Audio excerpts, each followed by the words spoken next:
Welcome back to Coffee and Conversation. I do not have coffee, I have Coke today, but I also have, come here. Okay, yeah, all right, fine. That wasn't what I had in mind, but okay. Yeah, did you get a good look at his butt? He was washing his butt on the floor maybe 5 minutes ago, and all I could think of is thank goodness he is not doing it on camera. But of course, being Audie, he had to give you a good look at his butt. Well, hey, it's clean now, right? So, yes, Coke instead of coffee, but we do have the cat. So, following up on all of the recent videos about shoe purchasing, I thought we would take a look at shoe care today. What do you do once you've gotten those nice shoes that you've bought at a great price? Well, this is what comes next. So, when we come back, we will start talking about it. And of course, I'm going to divest myself of the little cat ornament I'm wearing. You don't seem all that interested, do you? No, he does not seem all that interested in leaving. But we'll work it out, and I'll see you in a second or two. Come on.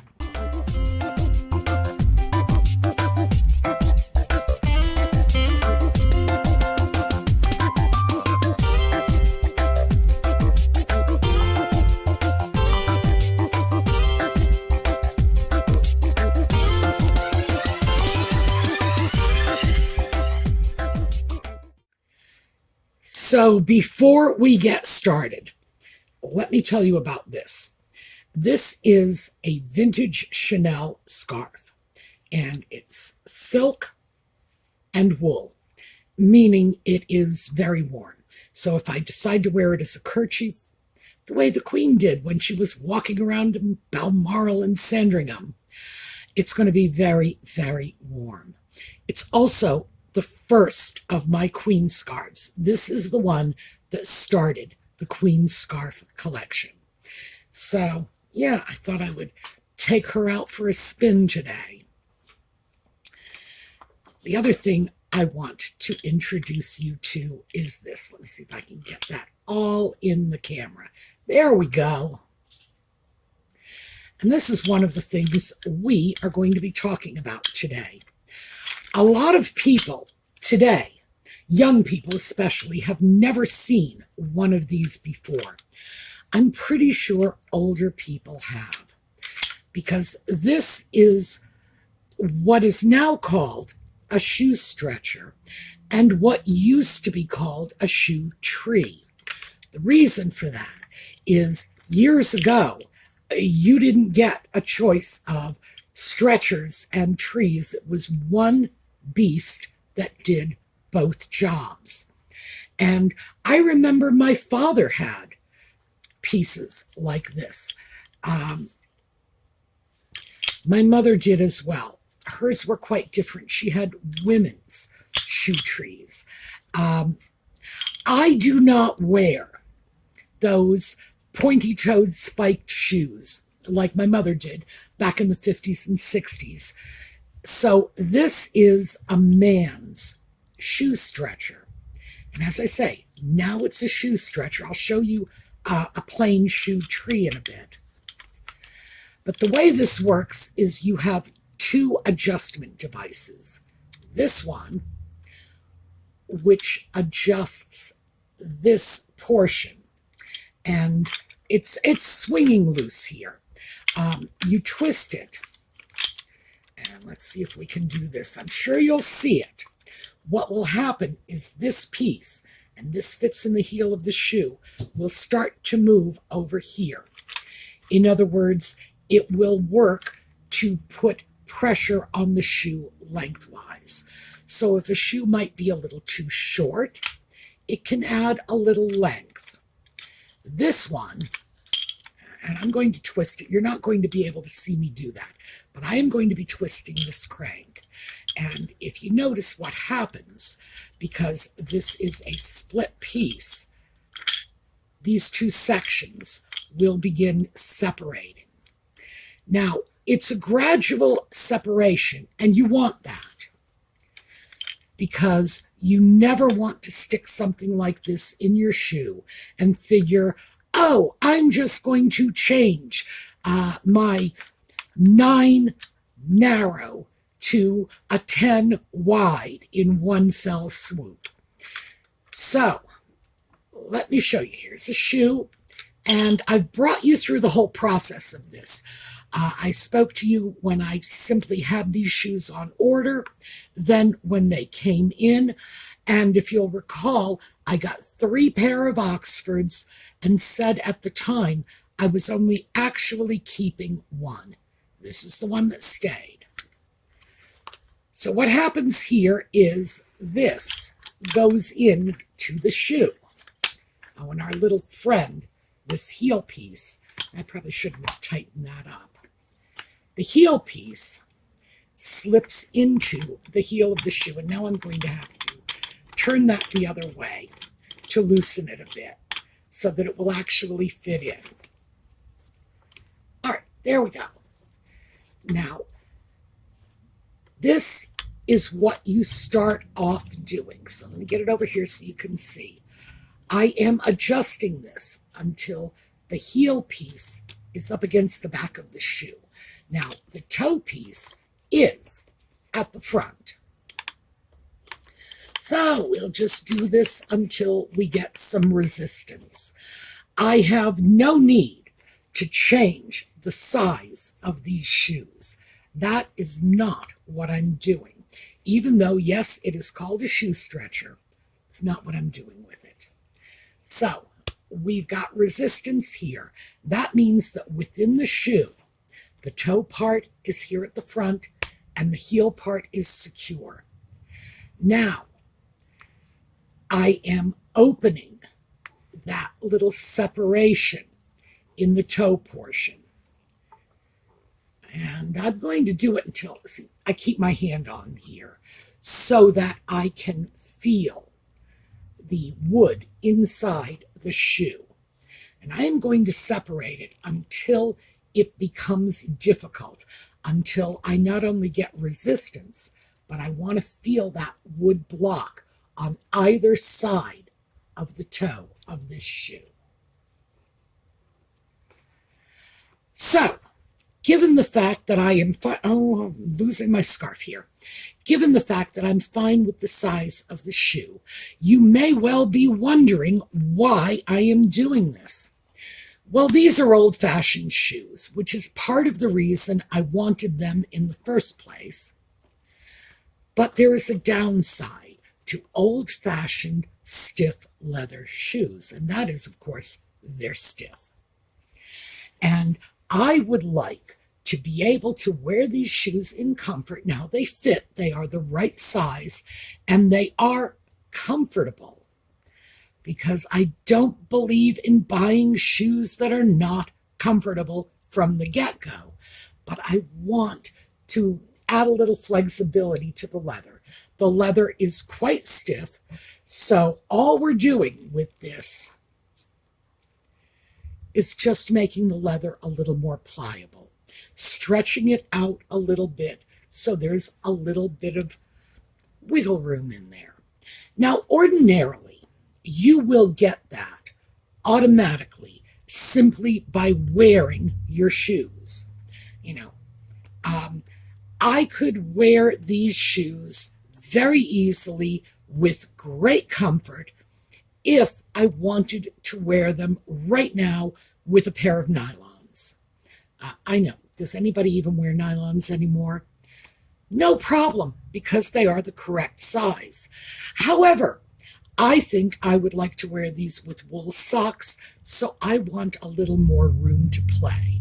And also, I would like them to feel as if I have been wearing them for a month when I wear them for the first time. And that's what this little bugger does for me. It just, you know how people say, I'm going to break the shoes in. Well, I don't believe in breaking shoes in, not on your feet anyway, because believe me, between your feet and a nice stiff shoe, your foot's the part that's going to give first. However, a nice stiff shoe and a nice wooden shoe stretcher, the shoe's going to give first. So what I will do with this is it is now pretty much spread out, at least in as far as it can be at the moment. I'm getting resistance everywhere. This heel portion is up against the back. The two halves of the front block are against the two sides of the toes. Great. And what I will do tomorrow is give this crank another turn or two. I will not attempt to twist it until I'm really putting too much pressure on it. It's, you know how they say hand tighten? Well, that's what this is. Hand tighten. Unless maybe you're Arnold Schwarzenegger, in which case, not quite that much. What you want to do is you want to ease your shoes into a softer, more pliable state, but you want to do it gradually. This is a process that can take anywhere from 2 or 3 days to maybe a week. And what I will do in the process is every couple of days, just try them on again, see if the toes are bending smoothly, see if everything is working out okay. Once it is, of course, the shoe stretcher, formerly known as shoe tree, is going to be removed, packed away, and saved for the next time I get a pair of shoes like these. Very simple, very easy. This particular shoe stretcher, and it's in a pair, the other one is in the other shoe, was about $25. I believe I got it on Amazon. And it is a man's shoe stretcher because this is an Oxford shoe. It doesn't have a pointy toe. It has a rather rounded toe. And if you look at this, you can clearly see this is more conforming to what we would think of as a man's shoe than a woman's shoe. It's fine with me. But if this were one of those pointy-toed pair of spiked heels that my mother used to wear, I would really need a woman's shoe stretcher. Fortunately, there is absolutely nothing in my wardrobe that looks anything like those pointy-toed spikes, so I don't need to keep one pair of shoe stretchers for my Oxfords and another for my dress pumps, because there are no dress pumps, just that simple. So this is all I need. Now, I am going to excuse myself for a moment and show you a shoe tree. Now, I actually have another pair of shoe trees somewhere. I have no idea where I put them, but this is where this pair of shoe trees lives, in a pair of dress loafers. By the way, this is the closest thing I have to pointy-toed spiked shoes. So as you can see, we're not very close at all. But I like these shoes, and because it's more of a stiff leather construction, and frankly, here, if you look at this, you're going to be able to see it's not even all here. This way. It's not even all that stiff. Ordinarily, I'm not crazy about stiff shoes. So here's the shoe tree. I do, in fact, have another pair of these, and these are women's shoe trees. Notice the pointy toe and the much narrower width. Also, it's a large. Fortunately for me, my shoe size is, I know I never thought I'd say this is fortunate, is large for women's, small for men. So I can usually go back and forth, get a large woman's or a small man's, as I did with the shoe stretchers. But this, no adjustments, nothing but this little band, which does keep tension on it. And what these are used for is to maintain the shape of your shoes. So if you have nice dress shoes, and these are semi-nice, we're not talking about, designer Pradas or anything like that, but semi-nice, I want them to stay in shape, in good condition, and because the leather is a little soft and squishy, I don't want them to lose their shape while they're in the shoebox. So, this is the shoe tree. And I just pop the front in. I'm going to bend this. And there. And the bend in the rod is going to keep tension on the shoe, so it's not going to start to collapse and crumble the way most of my shoes do, and that's okay, because most of my shoes are very soft deerskin or calfskin moccasins. And for the most part, I could pack them up and just roll them up and put them in my pockets, and they're still going to be just fine, because that's the way those shoes are designed to work. These shoes, not so much. So just very quickly, that was our difference between shoe stretcher and shoe tree. But it used to be, back in the old days, that you would, get this out of the way, that you would just leave your multi-purpose shoe tree / shoe stretcher inside your shoes to keep them in shape. And, you take them off, you stick the shoe tree in, you stick them in the closet, and bring them back out again. Now, people did this years ago because shoes were expensive. And you would pay, I don't want to say a lot of money, everything is relative, but you would pay a respectable portion of your disposable income for good shoes. It was just that simple. The days of buying shoes at Walmart or Payless or wherever it is we get shoes these days, that's very new for us. This is not the way it was 50 years ago. People would go out, get shoes, spend a lot of money on them, and take really, really good care of them. Now, I am sort of somewhere in the middle. I will not pay a fortune for anything, you know that. I specialize in deal shopping, but my shoes go into boxes. They go into very special shoe boxes. And this is my homage to David Beckham.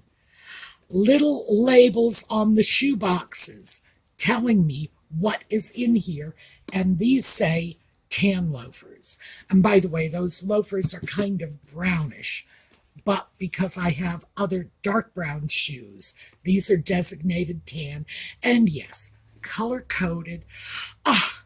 Beckham would be so proud, I think. Well, or maybe not. I don't know. I didn't notice any labels on his wardrobe. So next up, I thought we would talk about what you do when you've got your shoes and you've taken your shoe stretcher and allowed the shoe stretcher to do what most of us would consider to be breaking in the shoe. Once the leather is soft and pliable and it's doing what you need it to do, so you can walk in it without feeling like your feet are in tin cans when you're walking, then you got to take care of them. And so I just thought we would take a very quick look at, here, this is yet another shoe box, and I do get very fancy little shoe boxes. It's an idiosyncrasy. I don't know what to say. But yeah, I love my shoe boxes almost as much as I love my shoes. And I have to say that buying shoe boxes gives me the same satisfaction I get from buying shoes. But this one was about $3. So yes, Absolutely much better than going off and buying shoes that I don't need.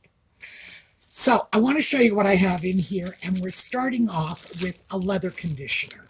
And the reason this is in a plastic bag is not because I expect this bottle to leak.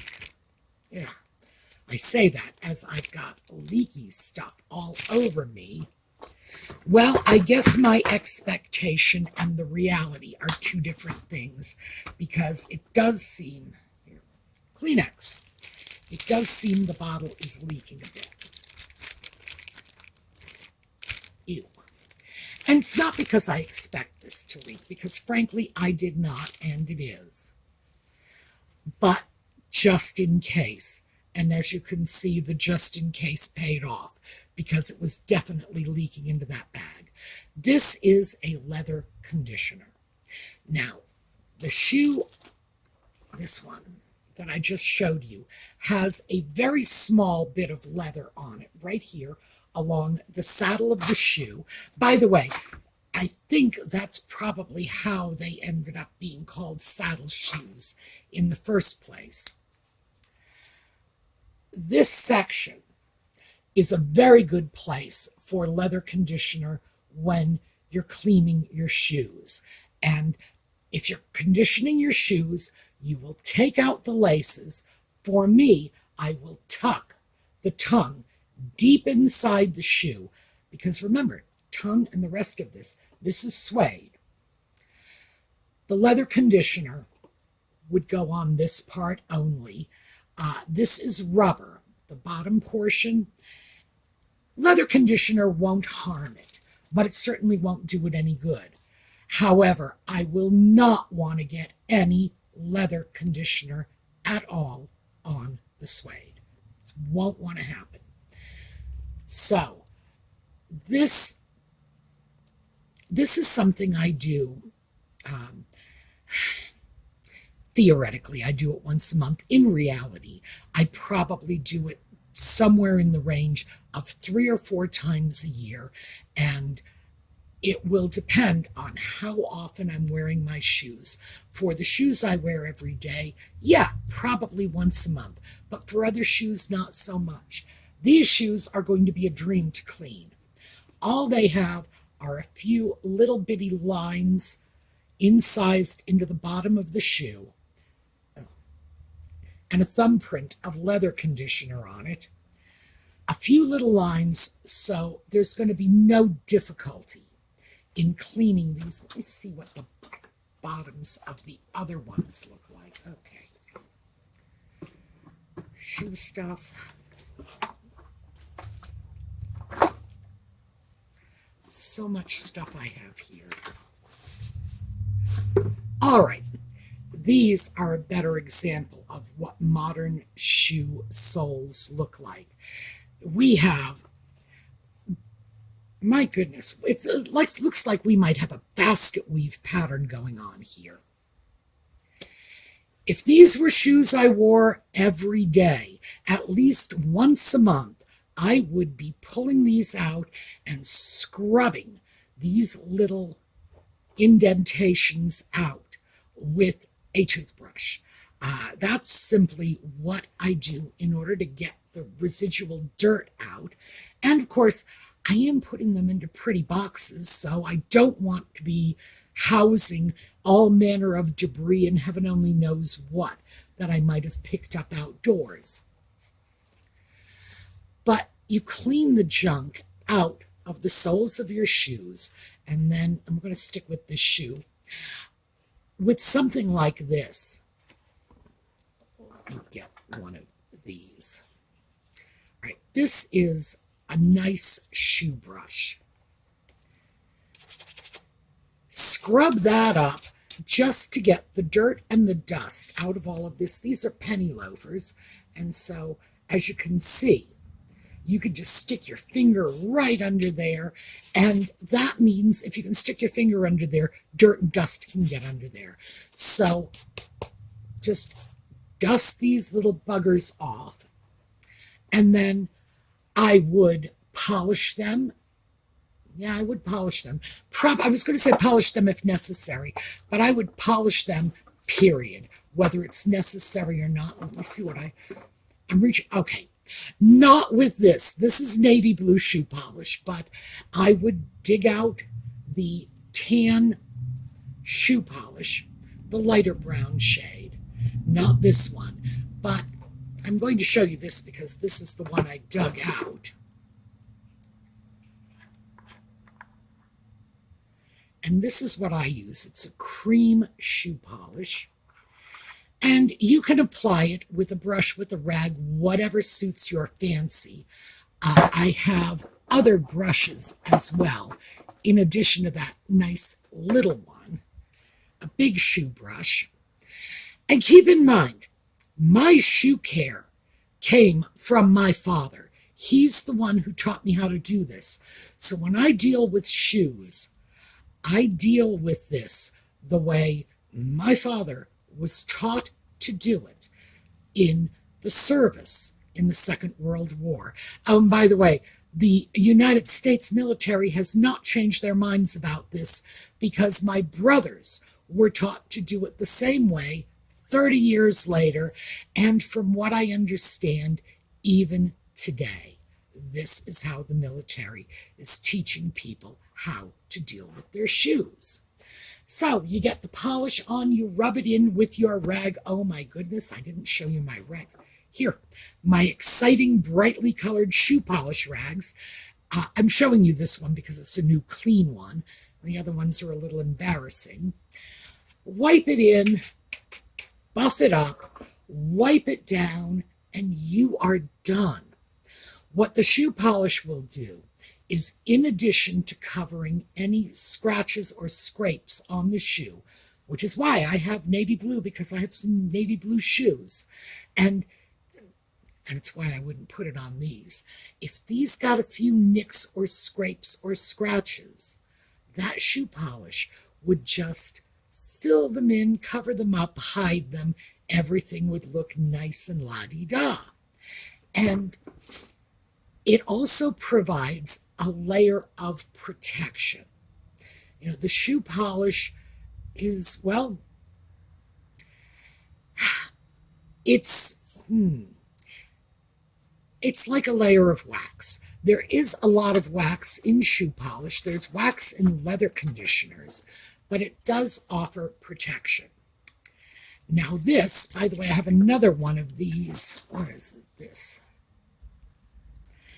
Two of these. These are just two different brands, and the truth is, here, Scotchgard, and this is Apple brand.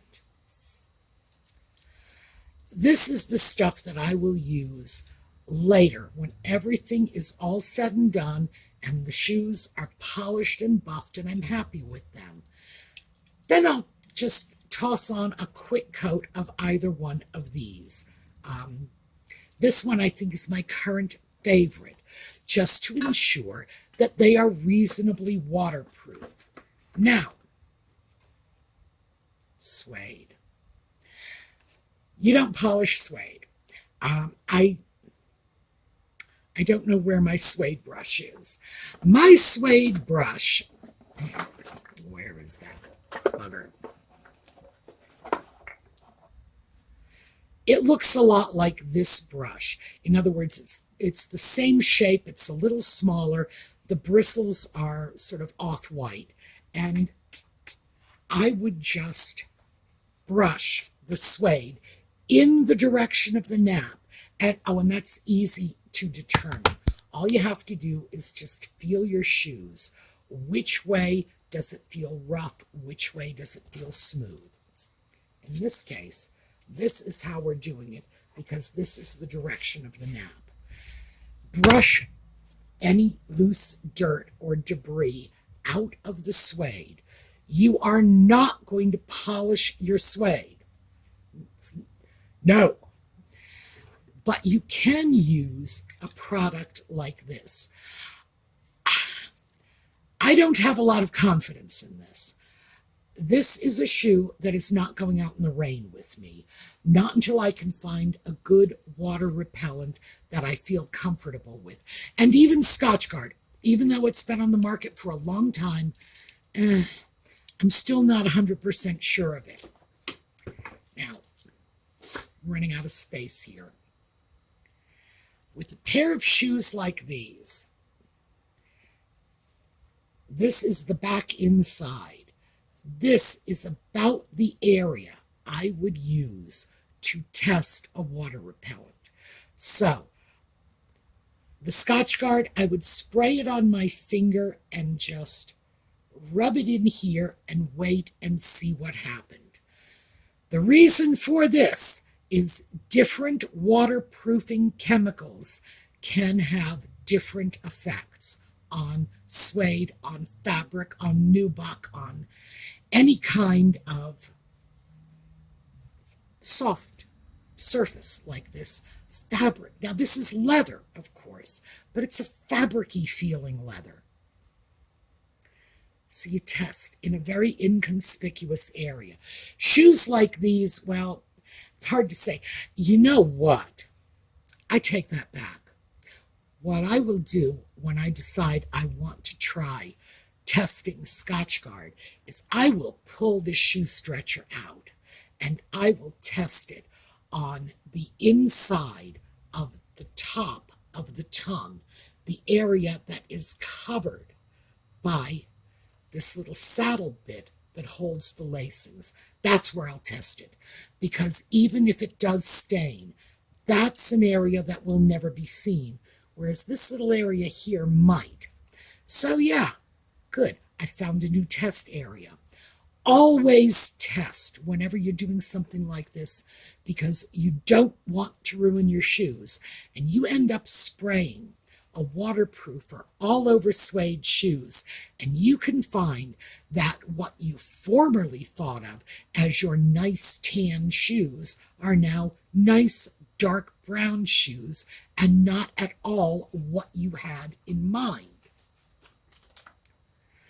So, given the fact that we're probably going over time once again, what's the point of all this? Well, the point of all this is we are living in an inherently disposable society.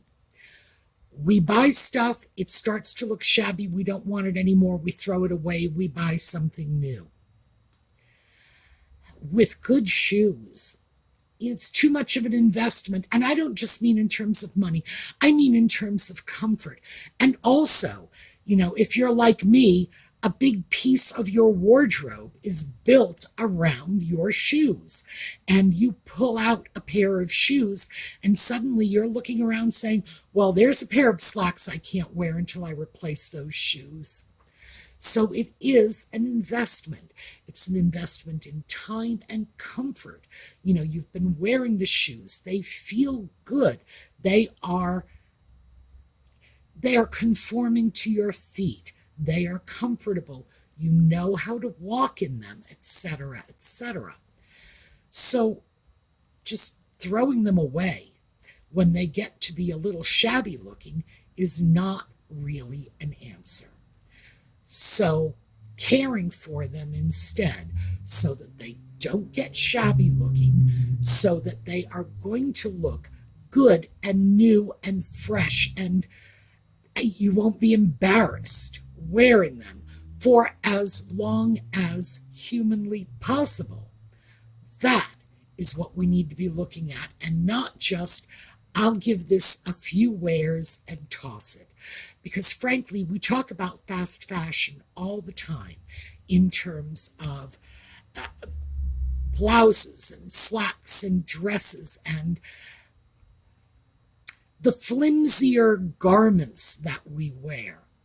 Talk about that all the time. I can go online and get a new t-shirt for $7. I can literally go down to Target and get a new tank top for $5. I was just there last week and saw them on sale.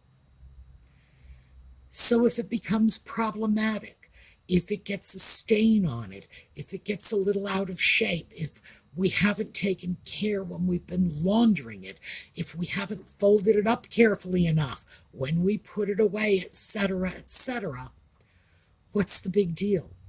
It was only $5. You pick it up, you toss it in the trash. And that's how we as a society have come to think of our things. And we don't even have the skills that our parents and grandparents had to take care of our clothing, of our shoes, of anything, frankly. So this was a quick little overview on shoes, shoe care, how to get the most out of it. Because frankly, I have to be honest with you, having been shopping for shoes, well, I'm always shopping for shoes, just, I'm not even going to try to put lipstick on that pig. I am always shopping for shoes. But recently, when I discovered that my black Oxfords had not held up well, and my navy blue Oxfords, which were bought at the same time, the same brand, the same style, it's like same shoe, different color. When I started looking at them, they're fine, by the way, but I started thinking I have to replace the black ones. Black Oxfords are not that difficult to replace. I did not go over to Oxfords, by the way. I decided against it for the replacement, but I can get black shoes anywhere. You can practically find black shoes just walking down the street. Navy blue, on the other hand, is tricky. And when I started looking at what would be involved in replacing those navy blue Oxfords with another pair of navy blue Oxfords, which is what I'd like to do with those when the time comes, I realized, assuming I can find a pair of navy blue Oxfords, I am looking in the over $200 range. And if I am stuck paying that kind of money for a pair of shoes, by golly, I'm going to make sure they last me virtually forever. So that's what brought this to mind, that we need to start taking care of our stuff a little better. If you're going to do any kind of wardrobe enhancement, which, by the way, I think at our age is sensible, because when you are young and resilient and in perfect health and your feet are in great shape, you don't have to worry all that much about what you put on your shoes. You should, because it'll solve a lot of problems when you get to be our age. But at our age, no. There are other considerations. We get older, our balance gets compromised, sometimes our mobility is compromised. We end up with foot problems and hammer toes and bunions and all the rest of this, corns and calluses, and shoes become a lot more important. So upgrading your shoe collection becomes important. Spending more, getting better quality shoes is more important. And by the way, I have to be clear about this. When I say better quality, I do not mean designer shoes. I mean better shoes. I don't care where you get them from. I don't care if your idea of a good quality pair of shoes is like Birkenstocks or Doc Martens, which, by the way, are the frumpiest things I've ever seen in my life. If that's what turns you on, fabulous. Frankly, they're not the quality they used to be, but still, they're definitely better than average, and the price tag reflects that. So the idea that we would spend more money for better shoes to enhance our appearance, the quality of our shoes, our mobility, our comfort, and then not take care of them just doesn't make sense. So this was your quick overview of how to deal with shoes. Oh, by the way, I told you what I spent for the shoe stretchers. The shoe trees, 2 pair for the same $25 I spent on the shoe stretcher. And they were both right in that $25 range. A shoe stretcher and then 2 sets of shoe trees. So, Amazon in both cases. So it's not very expensive. But once you've actually sort of softened your shoes up, with a shoe stretcher. Once you've done that, you will understand it is absolutely worth the cost of the stretchers and the time and patience, which can be as much as a week or more, of just twisting those little ratchets, is well worth it. Because I don't know about the rest of you, but at my age, I want to be comfortable. I did not live as long as I have to spend what remaining years I have left being miserable or cramming my feet into shoes that don't feel good. So that is what I have for you today. And let me know in the comments. I especially want to hear from those of you my age who remember what it was like before disposable everything. And if we have some of you who are younger, who've grown up in the everything is disposable generation, how do you feel about this? Because I've got to say, I'm conflicted. I love the fact that anyone, no matter what their socioeconomic level is, can get a pair of shoes. When I was a child, it was not that way. People who were very, very poor just basically couldn't afford to go out and get new shoes. It's not true anymore. Anyone can go to Walmart and get a pair of shoes. I love that part. But I'm not crazy about the fact that the aforementioned shoes are probably only going to last a few months. So you tell me what you think. We're going to take a look at a slideshow on the way out. I will see you all tomorrow. And in the meantime, take care of your shoes and have a terrific day.